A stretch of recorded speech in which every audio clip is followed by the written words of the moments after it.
잘 오셨습니다. 은혜 많이 받으세요.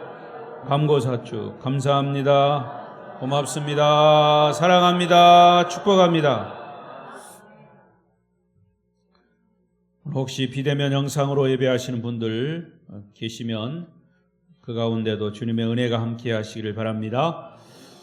오늘 말씀의 주제는 예수님이 제자를 부르신 이유. 시작. 예수님이 제자를 부르신 이유. 자, 여기서 말하는 제자는 12제자만을 의미하는 것이 아니라 오늘 저와 여러분 예수를 믿고 구원받는 모든 사람들을 지칭하는 겁니다. 그러니까 예수님이 나를 부르신 이유가 뭘까? 이렇게 적용을 하시면 되겠습니다.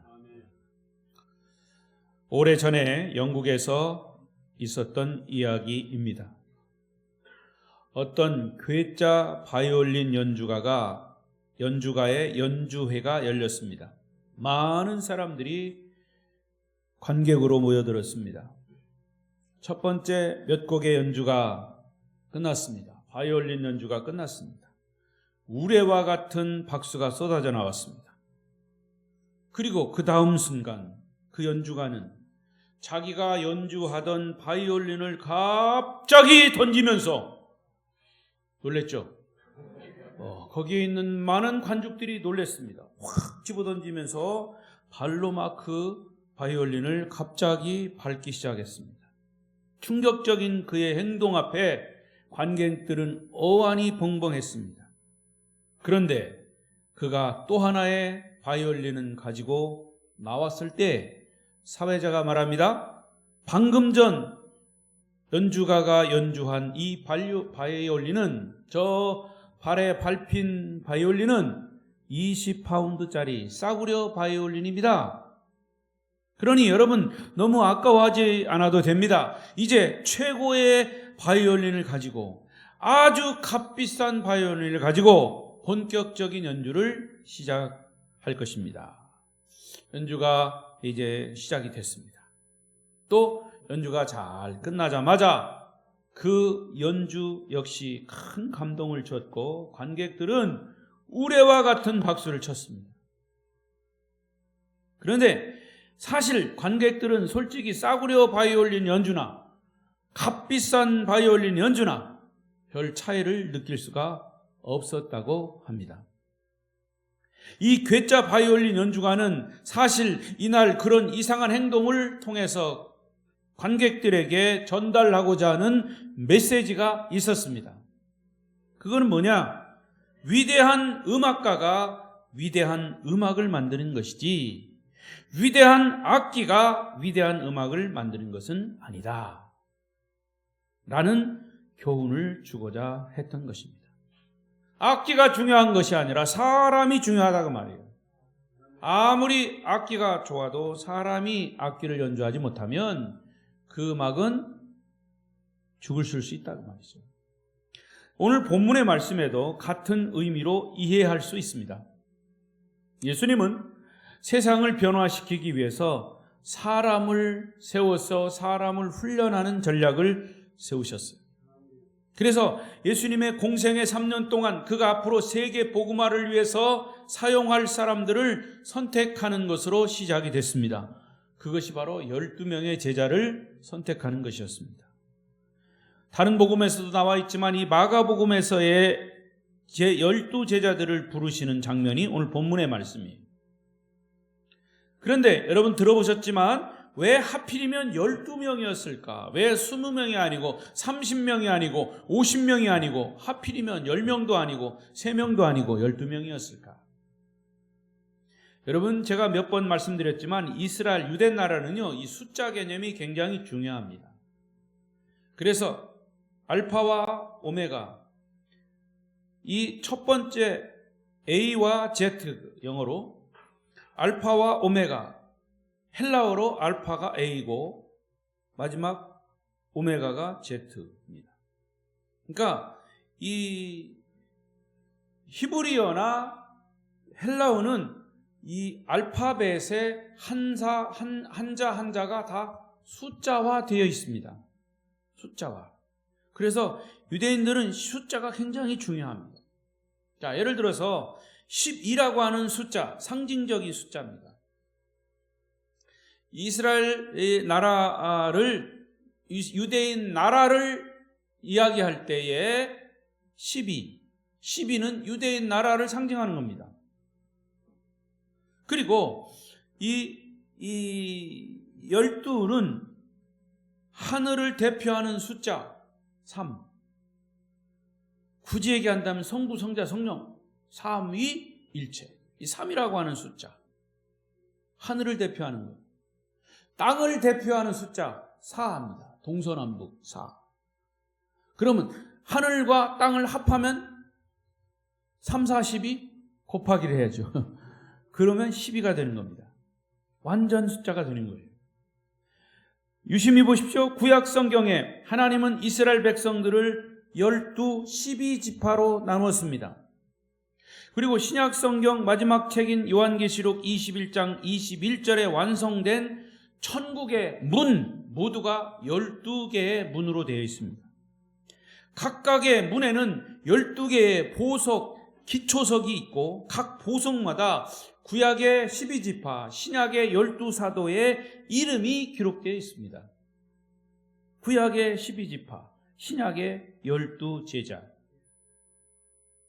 자, 그러면 여기에서 주시는 메시지가 뭐냐? 이 12명이라고 하는 것은, 예수님이 12명을 제자로 선택했다라고 하는 것은 모든 시대를 대표하는 하나님의 백성들, 혹은 예수님의 제자 공동체라고 할 수 있습니다. 그래서 예수님이 이 땅에 오셔서 제자들을 12명 부르셨는데 지금도 계속해서 그 제자들을 부르셨습니다. 그게 12명이 되고 20명이 되고 10,000명이 되고 수십만, 수억이 되는 거지요. 그 가운데 저와 여러분도 주님의 제자로 부르신 줄로 믿습니다. 자, 그렇다면 그런 전제하에 왜 주님은 이 제자를, 주님의 자녀들을 부르셨을까? 그 이유가 본문에 아주 명확하게 나와 있습니다. 주님이 우리를 제자로 부르신 이유를 명확하게 알면, 그럼 내가 지금 무엇을 해야 하는지 사명도 분명히 알 수가 있습니다. 자, 제가 날마다 얘기하지만 하나님이 우리를 부르셨다. 콜하셨습니다. 콜링. 하나님이 우리를 부르셨어요. 부르셨습니까? 잘 모르겠습니까? 여러분 이 자리에 온 것은 하나님이 여러분 부르셨다라고 하는 그런 부르심에 의해서 오신 거예요.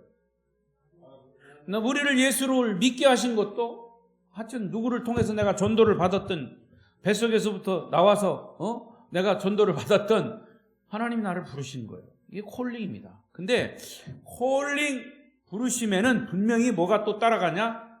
미션, 사명이 따라가는 거예요. 지훈아! 아버지가 불렀어. 큰아들의 이름이 지훈이.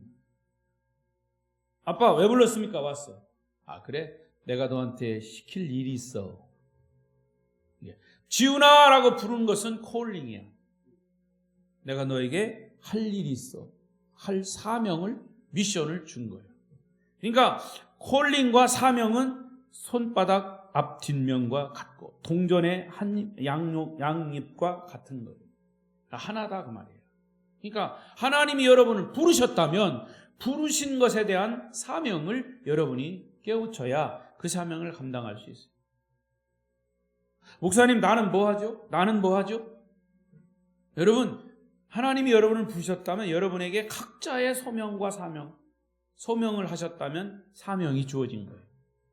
그 공통적, 각자 구체적인 사명은 조금씩 다를 수 있어도 공통적으로 부르신 사명, 그것이 오늘 본문에 나와 있어요. 특별히 저는 이 말씀을 선택한 건 우리 교회 이제 임직식을 한 달여 앞두고 있습니다. 꼭 임직을 하는 분들에게만은 아닙니다. 그러나 특히 하나님의 일꾼으로 부르시는 그 이유를 알 때 그 임직자들이 거기에 사명감을 가지고 일할 수 있는 거죠. 그래서 여러분을 왜 하나님의 자녀로, 직분자로, 임직자로 부르셨는지 그 이유를 잘 알고 내가 지금 주님을 위해서 무엇을 해야 할 것인가를 사명, 그 사명을 깨닫는 시간이 되시기를 바랍니다. 첫 번째 이유는 주님은 여러분들이 꼭 필요하셔서 부르셨습니다. 따라하십시다. 주님은 나를 필요하셔서 이곳에 부르셨다. 믿습니까? 다시 말해서 하나님의 나라 확장을 위해서 사람들을 필요로 하시기 때문에 주님이 부르시는 겁니다. 13절을 보십시다. 13절 시작. 산에 또 산에 오르사 자기가 원하는 자들을 부르시니 나온지라. 여러분, 재밌는 것은 예수님이 원하는 자들을 부르셨다는 거죠. 예수님이 원하는 자들의 어떤 자격이 있어서도 우리가 부른 게 여기에 나온 게 아닙니다. 그냥 주님이 원하시는 자들을 부르셔요. 주님의 주권 하에서 우리를 부르신 거예요. 그걸 분명히 알아야 됩니다. 우리는 주님이 제자들을 선택하신 것은 그분의 절대적인 로드십, 주권적인 선택이었습니다. 주님이 제자들을 선택할 때 사용하신 그 기준, 이것은 세상 사람들의 기준과는 전혀 다른 겁니다. 오늘 본문의 16절부터 19절 제자들의 명단이 쫙 나와 있습니다. 이 12를 세우셨으니 시몬에게는 베드로란 이름을 더하셨고 제베데의 아들 야고보, 야고보의 형제 요한, 이 둘에게는 보아너게 곧 우레의 아들이란 이름을 더하셨고 안드레와 빌립과 바돌로메, 마태, 도마, 알페오 아들 야고보와 및 다데오, 가나나인 시몬, 또 가롯 유다니 이는 예수를 판 자라. 여러분 쉬어보세요. 12명 딱 떨어집니다. 제가 한번 말씀드렸는지 몰라도 제가 목사 고시를 볼 때 12명 제자를 쓰라고 시험에 나와요. 여러분 이거 쉽지 않습니다. 이거 말도 이름도 잘 막 이상하게 우리나라 김명자, 박명자, 이명자 막 이러면 괜찮은데 이거 막 이 헬라어로 되어 있고 히브리어로 막 돼 있어서 12명 외우기 어려워요. 그래서 하나만 틀려도 틀리는 거예요. 이 점수가요, 10문제 중에 10문제 중에 100점 만점이죠. 이거 틀리면 10점이 틀리는 거예요. 60점이 돼야 합격이야. 50점 되면 떨어지는 거예요. 그러니까 이 점수가 굉장히 높은 거죠. 근데 다행히도 우리 선배들이 야, 다른 건 몰라도 12명 제자 이름은 꼭 나온다 시험에. 그렇게 정보를 알려줘가지고요. 그냥 자나깨나 이거 외우는 거예요. 근데 사실이요, 12명 중에 사실 이 등장, 여기 복음서에 등장해가지고 나오는 이름 몇 명 안 돼요. 베드로, 요한, 야곱, 빌립, 뭐 몇 사람 안 돼요. 그리고 나머지 사람은 안드레와 빌립, 바돌로메, 마태, 도마, 알페오, 아들 야고보 막. 여러분, 이 명단 보시면 12제자의 이름을 보면서 무엇을 느끼십니까? 사실 이 사람들의 면면을 보면 세상적인 기준에 다 못 미치는 사람들이에요. 별 볼 일 없는 사람들, 어부들, 그 당시에 어부들, 세리들, 이런 사람들은 멸시 천대받는 사람들이에요. 이것이 또한 우리에게 주시는 메시지예요. 세상에서 천대받는 사람이라도 주님의 일꾼이 되면 비범한 일을 할 수 있다. 할렐루야. 주님의 일을 할 수 있다. 우리도 마찬가지예요. 우리도 주님의 제자로, 주님의 자녀로 부름을 받았으면 세상적으로 내세울 것이 없어도 주님께 붙들리면 비범하게 쓰임받을 수 있음을 믿습니다. 내가 크게 물어봐야 크게 아멘 합니까? 비범하게 쓰일 줄로 믿습니다. 자, 베드로가 어떤 사람입니까? 원래 베드로의 이름은 시몬입니다. 그런데 예수님께서 그에게 베드로라고 하는 별명을 주셨어. 피터는 뭐죠? 반석입니다. 반석. 베드로의 성격을 보면 전혀 반석 같지 않아요. 믿음직스럽지 않습니다. 사실은요, 굉장히 다혈질이고요, 성격이 급하고요, 그 변덕은 죽을 듯합니다. 조변석계. 아침에 이랬다가 저녁에 이러고 막. 이 베드로가 그래요. 아시잖아요. 금방 내가 주님을 위해서 죽겠습니다 이렇게 해놓고 나중에 아이고 나는 모른다 막 이렇고, 이 다혈질적인 베드로. 근데 주님이 그런 사람을 선택하신 것은 그 불안정한 사람을 세워서 안정된 하나님의 기둥으로 쓰시겠다는 주님의 의지가 거기 들어 있습니다. 할렐루야. 기억하십시오, 여러분. 여러분을 주님께서 선택하시고 쓰시려고 하는 것은 그 지랄 같은 성격을 바꿔가지고 하나님의 명철한 하나님의 기둥 같은 그런 사람으로 쓰신다라고 하는 하나님의 의지가 있음을 믿으시기 바랍니다. 목사님, 나는 지랄 같지 않은데요. 그거는 나도 모르겠어. 하나님이 아시지요. 만약에 세상적인 기준이라면 합격할 사람, 저를 포함해서 별로 없어. 두 번째, 야고보와 요한 17절을 보십시다. 시작. 또 세베대의 아들 야고보와 야고보의 형제 요한이니 이 둘에게는 보아너게 곧 우레의 아들이란 이름을 더하셨다. 보아너게, 우레의 아들이라는 거지. 번개의 아들, 천둥의 아들. 베드로와 함께 사역을 했던 핵심적인 제자 두 사람 이름이 바로 야고보와 요한. 그러니까 베드로, 요한, 야고보 이렇게 12명 중에 세 사람이 항상 이름이 오르내리잖아요.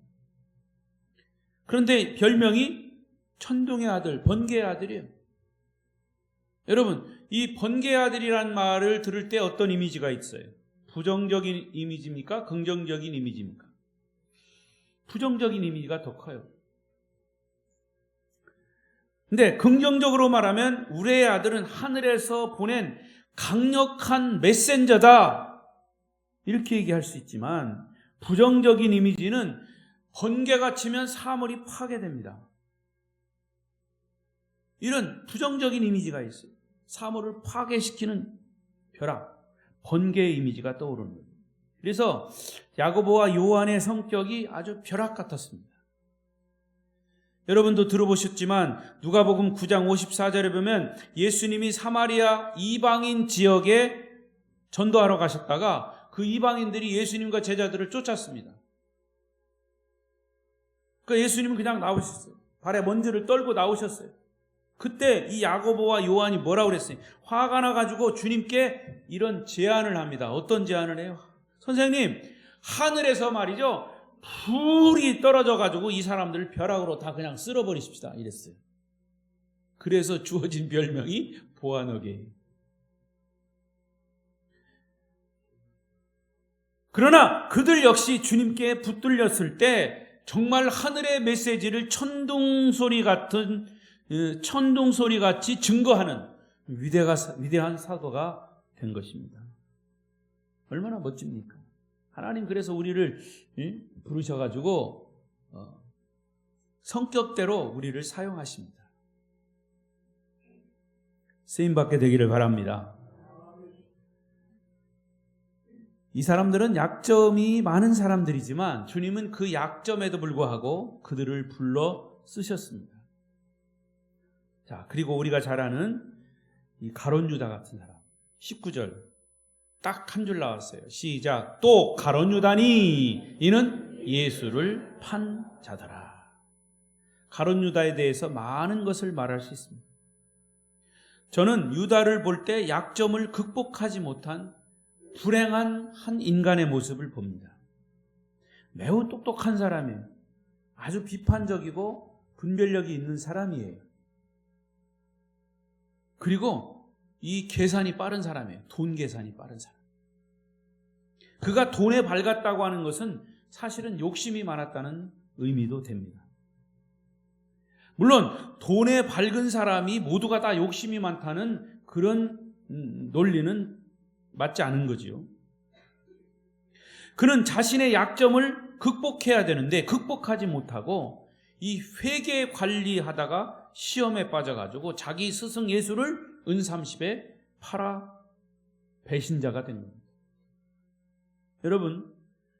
여러분도 아시듯이 베드로와 가룟 유다를 비교해 볼 때 두 사람이 똑같이 실패하고 시험에 들었습니다. 둘 사이에는 중요한 차이가 있습니다. 베드로에게는 자신의 약점을 알고 그 약점 앞에 정말 자기를 보고 눈물을 뿌리고 회개한 그런 사람이고, 그래서 그 실패와 약점은 문제가 되지 않았습니다. 다시 일어설 수 있었습니다. 그러나 가룟 유다는 회개하지 않고 약점을 극복하지 못했다라고 하는 점이요, 그것도 회개할 수 있는 기회를 예수님이 계속 주었습니다. 밥그릇에 손을 다 넣어 제자들의 손이 들어갔을 때, 야, 이 중에 나를 팔 자도 있다, 야, 가룟 유다 네가 아니냐, 이렇게 말씀하시지 않았어요. 사실은 그거보다 더 엄하게 사실은 지적한 거예요. 그러나 가룟 유다는 모른 척했어요. 자기는 아닙니다. 오히려 주님 접니까? 너스레를 떨었어요. 약점을 극복하지 못한 거죠. 결국 베드로는 주님께 쓰임을 받고 유다는 버림을 받았습니다. 약점이 없는 사람이 어디 있겠습니까? 누구나 자신이 가진 약점에도 불구하고 주님의 부르심을 받을 수 있고 쓰임을 받을 수 있습니다. 만약에 내가 주님 앞에 내 약점을 내려놓고 주님의 다루심을 기꺼이 받겠다고 하는 준비가 되어 있으면 그 약점은 오히려 강점이 되는 겁니다.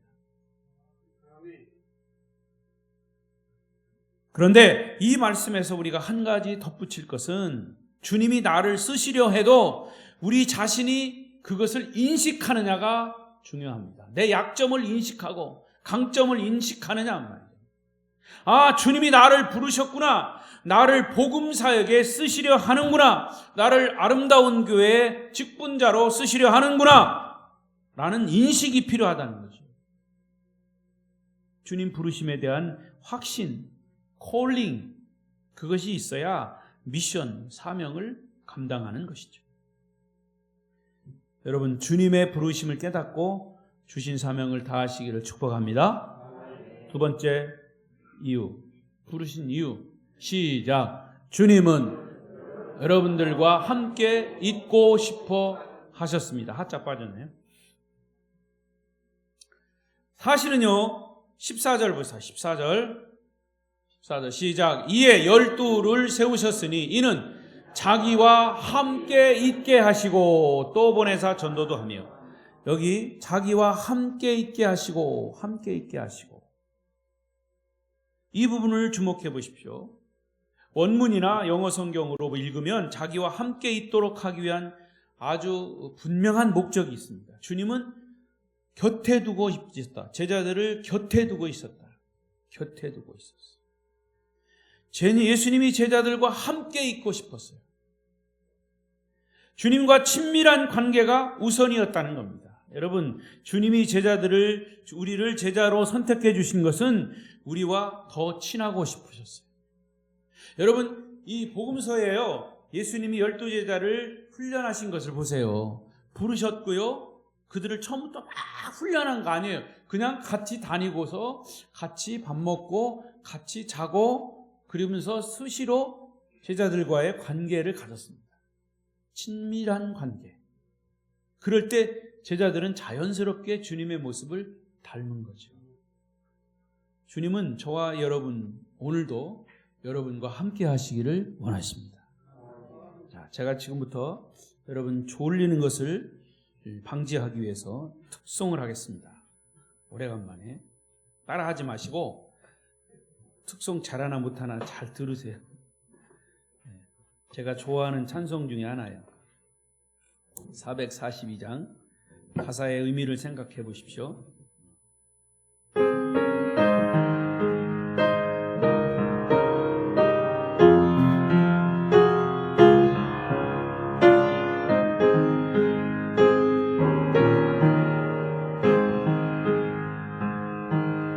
저장이 꽃 위에 있을 아직 맺혀 있는 그때에 귀에 흐르니 소리 들리니 주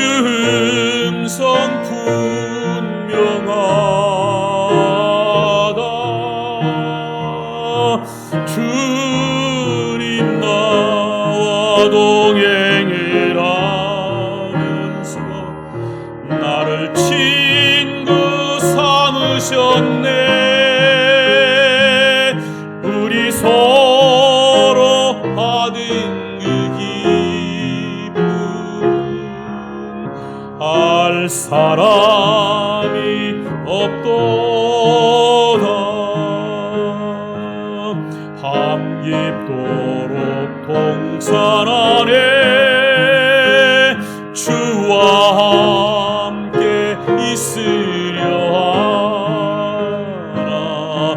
괴로운 세상에 할 일 많아서 날 가라 명하신다.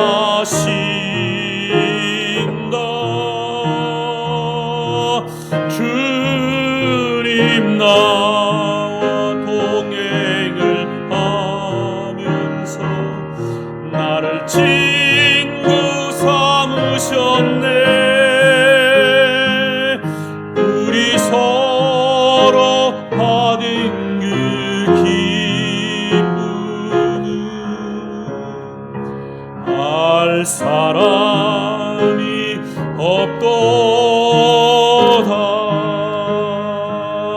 아멘.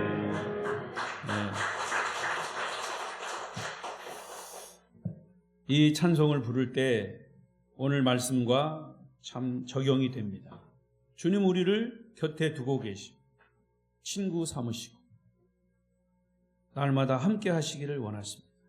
그런데 우리는 그런 인식도 잘 못하고 때로는 의심하고,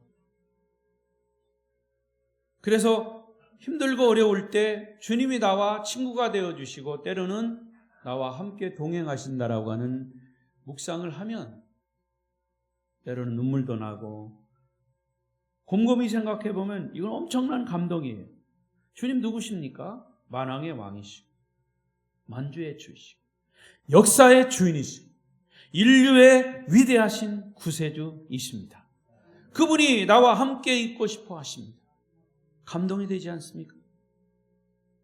여러분은 주님과 어떤 관계에 있으십니까? 주님은 여러분을 부르실 때 같이 있고 싶으셔서 부르셨는데, 나는 주님과 함께 있는 것이 왠지 불편하다라고 생각하는 분은 없습니까? 그렇다면 주님과의 관계를 회복하셔야 합니다. 왜냐하면 주님은 저와 여러분을 사랑의 대상으로 부르셨습니다. 인격적인 교제, 인격적인 사귐의 대상으로 함께 있기를 원하셔서 부르셨어요.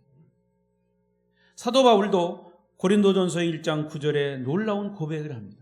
시작. 너희를 불러 그의 아들 예수 그리스도 우리 주와 더불어 하시는 하나님은 미쁘시도다. 미쁘시다는 말은 성실하시다 말이에요. 교제를 한번 시작하면 삐치지 않는다는 겁니다. 여러분처럼 이랬다 저랬다 하지 않는다는 거예요.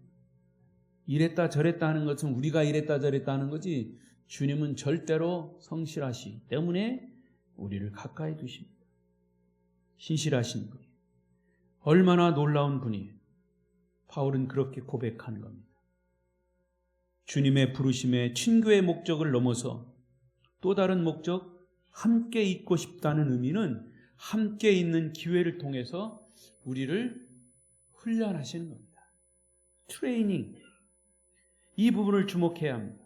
함께 있는 자연스러운 기회를 통해서 우리를 향한 주님의 기대를 전달하고 자신의 삶을 보여주심으로 우리도 주님을 닮기를 원하시는 겁니다.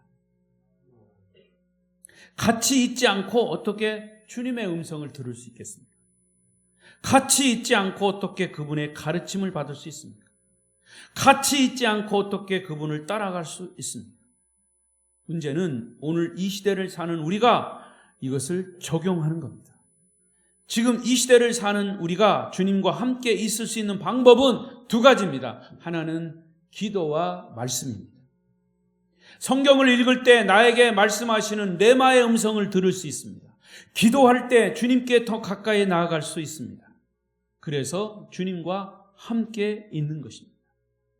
예수님의 제자라고 하면, 자녀라고 하면, 예수를 믿는 사람이라고 하면 말씀에 대한 애정도 없고 성경 읽는 것에 관심이 없다면 그 사람은 병든 제자입니다. 교회에 드나들면서 기도하고자 하는 마음도 없고 기도에 목마름이 없다면 그는 병든 자녀입니다. 우리 육신도 밥맛이 없고 영양분을 섭취가 되지 않으면 병들었거나 어디 이상이 생긴 것과 같습니다.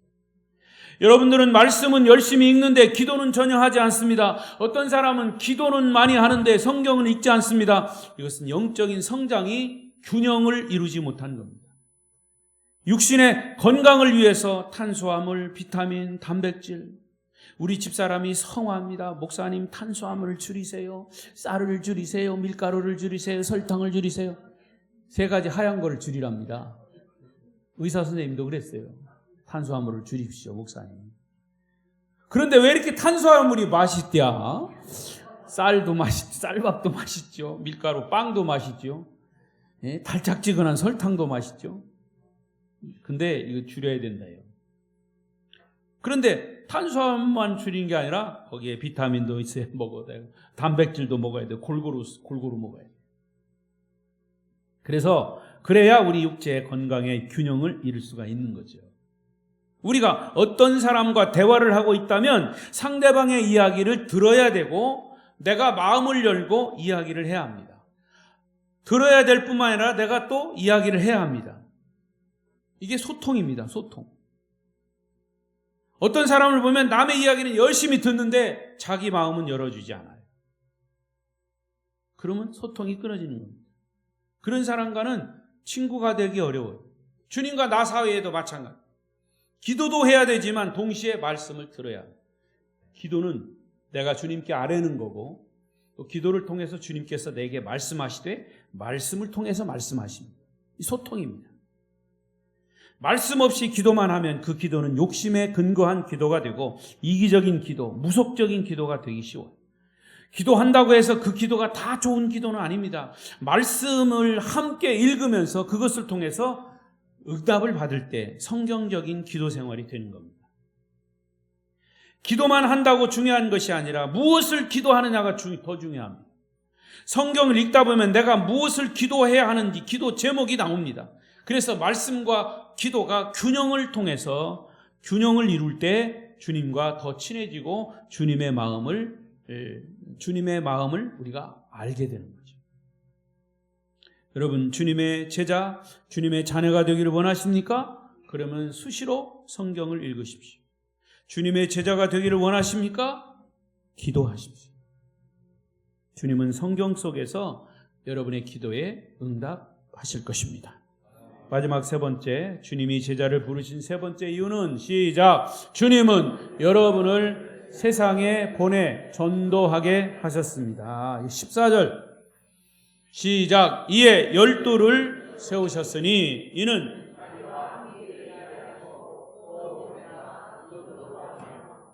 함께 있게 하신 다음에 왜 함께 있게 하셨느냐? 왜 훈련하셨느냐? 전도하게 하시고 영혼을 구원하게 하시고. 결국 우리를 제자로 부르신 궁극적인 목적은 세상에 보내서 전도하게 하십니다. 여러분의 삶을 통해서. 자, 잘 들으세요. 여러분의 삶을 통해서 전도하는 겁니다. 요즘은 이제 옛날 막 북치고 장구치고 길거리에서 막 떠드는 그런 전도는 잘 안 맥혀요. 오히려 전도에 방해가 될 수 있어요. 자, 이것은 제가 100점 다 맞는다는 얘기는 아니에요. 또 그런 사람도 필요해요. 서울에 지하철 가면 지금도 이 전도지 가지고 막 예수 믿으면 천당, 불신, 지옥 이런 사람 막 외치는 사람이 있어요. 그럼 사람들은 막 그거 듣고 막 짜증내요. 그러나 또 그 소리를 듣고 또 예수 믿는 사람도 생겨요. 그것도 틀린다는 얘기는 아니에요. 그러나 이제 시대의 흐름 속에 보면 그렇게 전도해서 전도가 잘 먹히지 않아요. 요즘의 전도는 관계 전도입니다. 관계. 내가 어떤 사람과 관계, 가족의 관계, 친구의 관계, 좋은 관계를 가지면서 또 말로도 전합니다. 예수 그리스도를 전하지만 더 중요한 것은 내 삶으로 전도가 돼야 돼요. 삶으로 전도가 안 되면 입으로는 교회 집사요, 장로요, 뭐라고 하면서 그 삶을 보면 전혀 세상 사람보다 더 악하고 세상 사람보다 더 못된 그런 삶을 살면서 나아가 예수 믿는다고 그래요. 절대로 전도 안 됩니다.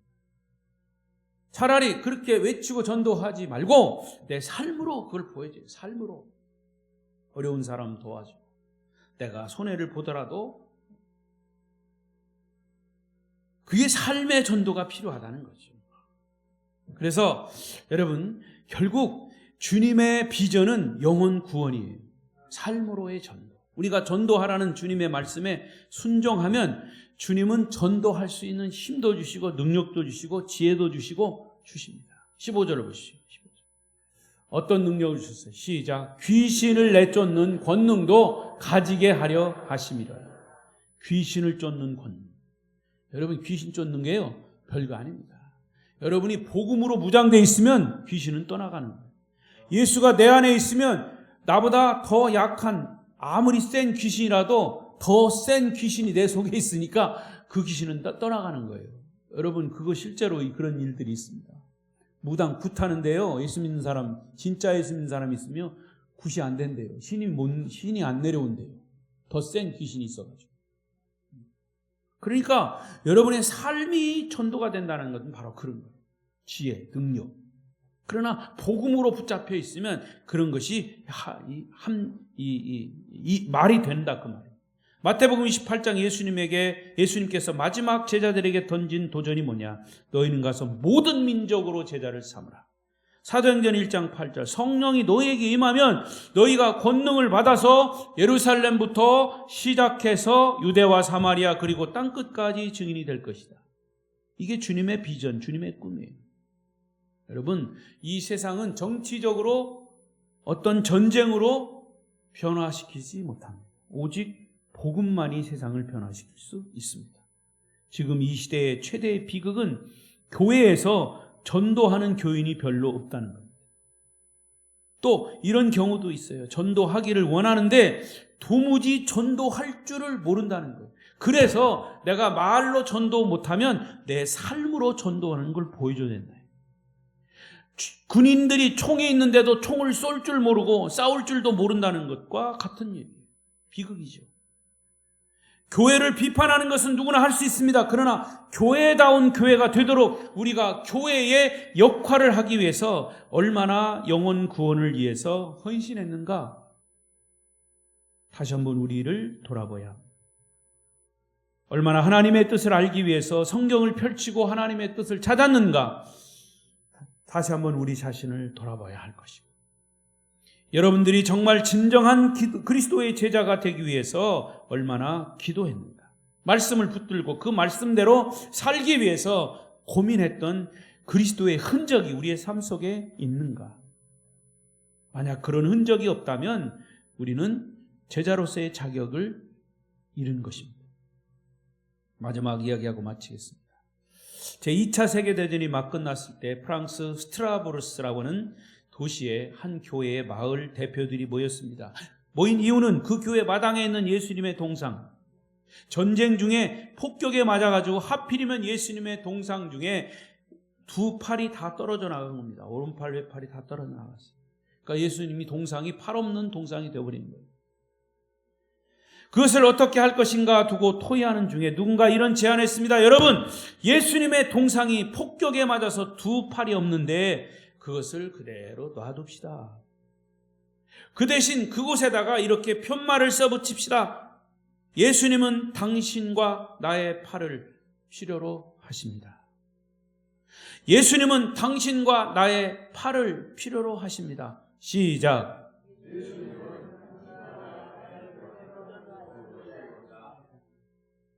동상에 팔이 다 떨어졌으니까 그 팔의 역할을 사람들이 하자 그 말이에요.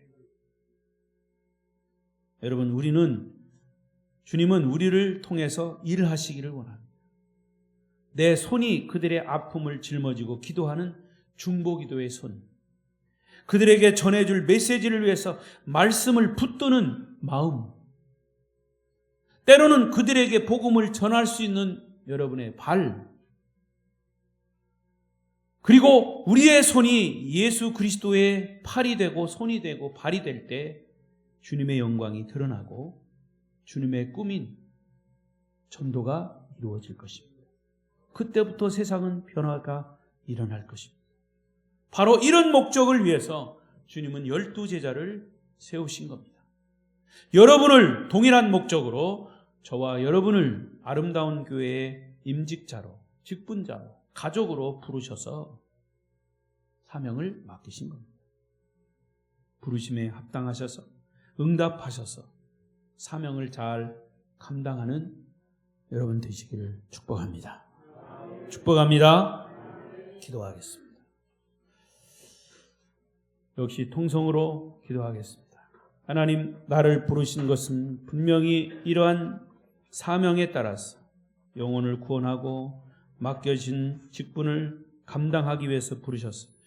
그